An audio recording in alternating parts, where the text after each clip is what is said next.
Tarekat Qadiriyah merupakan tarekat yang dinisbatkan kepada Syekh Abdul Qadir Jailani. Di dalam dunia sufi, Syekh Abdul Qadir Jailani merupakan tokoh besar dan di sana ada sebuah syair yang dikatakan sebagai syair atau kasidah Syekh Abdul Qadir Jailani.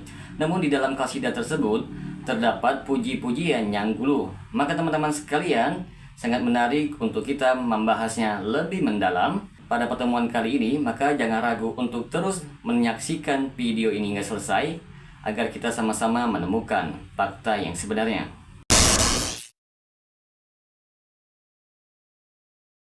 Assalamualaikum warahmatullahi wabarakatuh. Berjumpa lagi dengan saya Rio Mulyadi di channel Manhaj Dakwah. Pada episode kali ini kita akan membahas tentang hakikat tarekat Qadiriyah. Syekh Abdul Qadir Jailani merupakan salah seorang ulama Ahlussunnah wal Jamaah. Dahulu beliau rahimahumullah dikenal sebagai orang yang mengikuti sunnah Nabi SAW dan bukan pelaku bid'ah. Dan dalam metode ulama salaf, di mana dalam tulisannya beliau mengajak untuk mengikuti para ulama salaf dan menyuruh pengikutnya mengikuti hal tersebut. Menyuruh untuk meninggalkan bid'ah dalam agama dengan jelas yang menyalahinya dari para mutakalimin dari kalangan Asy'ari dan semisalnya. Meskipun dalam tulisannya terdapat sedikit kesalahan, tergelinciran, dan sedikit bid'ah, namun semua itu tertutupi dengan lautan keutamaannya. Untuk mengetahui sisi kesalahan serta penjelasannya, teman-teman sekalian bisa merujuk ke dalam kitab yang dikarang oleh Syekh Dr. Said bin Muspir Al-Qotani yang berjudul Syekh Abdul Qadir Jailani wa Arahu Al-Itiqadiyah wa Sufiyah. Teman-teman sekalian, perlu diketahui bahwa para pengikut Syekh Abdul Qadir Jailani banyak berbohong kepadanya, menyandarkan kepadanya apa yang tidak dikatakan dan tidak diridhoinya, yang berbeda dengan biografi dan dakwanya yang mengajak untuk mengikuti manhaj salaf dan menjauhi bid'ah. Telah disebutkan oleh Syekhul Islam Ibnu Taimiyah di dalam kitab Majmu' Fatawa jilid 27 halaman 127, beliau mengatakan tidak diragukan lagi bahwa Syekh Abdul Qadir Jailani tidak mengatakan hal ini, tidak memerintahkannya. Siapa yang mengatakan seperti itu berarti dia telah berbohong kepadanya. Di antara kebohongan yang mereka sandarkan kepadanya adalah syair atau kasidah ini yang kami ketahui dengan ilmu yang yakin bahwa Syekh Abdul Qadir Jailani berlepas diri darinya. Lesna Daimah pernah ditanya tentang syair itu dan mereka menjawab, qasidah ini menunjukkan bahwa orang yang mengatakannya adalah bodoh, mengaku dirinya dengan dakwaan yang semuanya itu adalah kufur dan kesesatan. Dia mengaku bahwa semua ilmu para ulama diambil dari ilmu dan cabangnya dari Syekh Abdul Qadir Jailani. Di antara bunyi syair yang dinisbatkan kepada Syekh Abdul Qadir Jailani ialah, perilaku hamba sesungguhnya karena dia arahkan dan tujuan, dia mampu menutup neraka jahanam dengan keagungannya. Kalau tidak didahului dengan jamaah Rasul, dia yang akan menolong kepada para pengikutnya. Kalau dia menempatinya, menyelamatkannya dari bencana, menghidupkan dunia dan akhirat, memberikan keamanan dari ketakutan, menghadirkan bersamanya timbangan pada hari kiamat. Maka teman-teman sekalian, ini adalah dakwaan bohong yang tidak bersumber kecuali dari orang yang bodoh, yang tidak mengetahui kadar dirinya.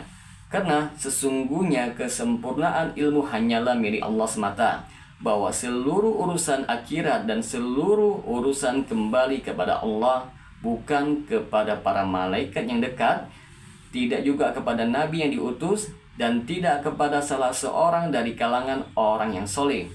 Allah telah memerintahkan utusannya, padahal dia adalah makhluk yang terbaik, agar membacakan kepada umatnya firman-Nya.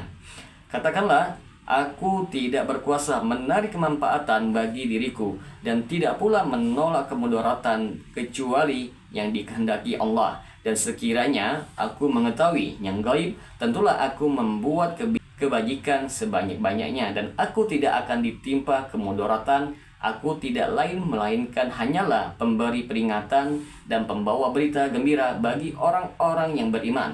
Quran Surah Al-A'raf ayat 118.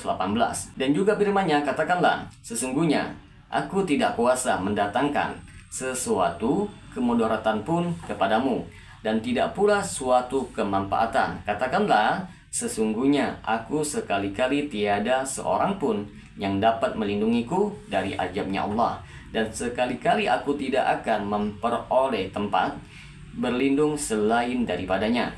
Quran Surat Jin ayat 21-22. Dan Nabi SAW telah diperintahkan untuk menyelamatkan dirinya dari siksaan Allah dengan beriman kepadanya, dengan beramal soleh sesuai dengan syariatnya, dan diberitahukan bahwa tidak ada yang bermanfaat sedikit pun, juga meskipun beliau adalah orang yang paling dekat, paling disayang, dan yang paling pertama kali melakukan kebaikan. Dan Allah memberitahukan bahwa Adam, Nuh, Ibrahim, Musa, dan Isa masing-masing mereka akan mengatakan pada hari kiamat, nafsi, nafsi. Sebagaimana juga Syekh Abdul Qadir Jailani atau makhluk lainnya tidak ada yang mampu menyelamatkan pengikutnya dan melindungi orang yang menepati janjinya dan menolong serta datang bersamanya ketika menimbang amalannya di hari kiamat. Dan bagaimana pula dia memiliki kemampuan dapat menutup pintu neraka jahanam dengan keagungannya. Sungguh ini adalah sebuah kebohongan yang nyata dan kekufuran yang jelas dengan syariat Allah, Tuhan seluruh alam. Pemilik qasidah ini menambahi berlebih-lebihan sampai melebihi batas kewajaran, akal, dan syariat. Ia menyangka bahwa dahulu dengan cahaya Muhammad sebelum diciptakan, dahulu dalam suatu tempat berkumpul dengan orang-orang yang dicintainya. Maksudnya ialah bersama Jibril dan Muhammad SAW, bahwa dia bersama Nuh alaihi salam di kapal menyaksikan angin topan di atas tangan kekuasaannya. Ia bersama Ibrahim alaihissalam ketika dilemparkan ke dalam api, bahwa api ini menjadi dingin karena doanya. Bersama Ismail alaihissalam bahwa tidak turun kambing kecuali dengan fatwanya. Ia bersama Yakub alaihissalam ketika matanya ditimpa kebutaan, bahwa kedua matanya tidak sembuh kecuali dengan ludahnya. Bahwa dia yang mendudukkan Idris alaihissalam di surga Firdaus. Bersama Musa alaihissalam ketika bermunajat kepada Tuhannya, bahwa tongkat Musa bersandar dengan tongkatnya. Dia bersama Isa di buayan. Dia yang memberikan Daud suara yang merdu dalam membaca. Bahkan ada yang lebih jelek dari itu. 3 bait dari qasidah yang paling tegas adalah ungkapan, saya adalah satu dan esa yang terbesar dengan zatnya. Saya yang memberi sifat dan disifati sebagai setarikonya. Maha tinggi Allah dari hal itu yang maha tinggi sekali. Kekufuran apa lagi setelah qasidah ini? Maka teman-teman sekalian, cukup bagi kita mengetahui kedustaan, kekufuran yang melampaui batas dari qasidah tarekat Qadariyah ini. Maka seharusnya kita bersungguh-sungguh dalam mencari kebenaran dari kitabullah dan sunnah rasulnya sallallahu alaihi wasallam, dan penjelasan dari para ulama salaf dari kalangan para sahabat dan para pengikut kitab sunnah Nabi sallallahu alaihi wasallam yang sahih, dengan keyakinan kita bahwa Syekh Abdul Qadir Jailani yang disandarkan kepadanya, kelompok ini berlepas diri dari qasidah ini dan berserta para pengikutnya yang sering sekali berbohong dan disandarkan kepadanya, padahal ia bebas dari tuduhan tersebut. Semoga dengan sedikit penjelasan ini dapat memberikan manfaat bagi teman-teman sekalian. Dan apabila channel ini memberikan manfaat bagi teman-teman sekalian, silakan subscribe dan share. Semoga bermanfaat. Assalamualaikum warahmatullahi wabarakatuh.